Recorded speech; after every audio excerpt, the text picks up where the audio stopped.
میرے پیارے بھائیوں اور بہنوں، ہم میں سے اکثر لوگ یہ سمجھتے ہیں کہ گناہ صرف وہ ہے جس میں ہاتھ یا قدم شامل ہوں، لیکن یاد رکھیے کچھ گناہ ایسے ہوتے ہیں جو بظاہر ہلکے لگتے ہیں مگر نیکیوں کو اس طرح سے کھا جاتے ہیں جس طرح آگ لکڑی کو۔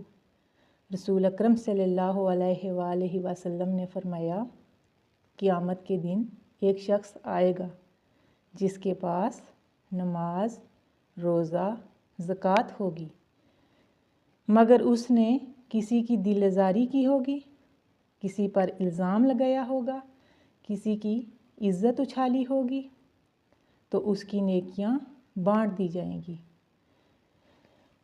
سوچئے حضور والا، عبادت کی کمائی اور خرچ دوسروں کو۔ یہی وجہ ہے کہ کچھ لوگ عبادت گزار ہو کر بھی خالی ہاتھ رہ جاتے ہیں۔ یہ عادت کیا ہے؟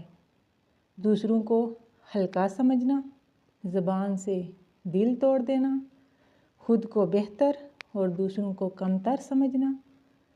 یہ سب دل کے وہ جراثیم ہیں جو نیکیوں کو اندر سے کھا جاتے ہیں۔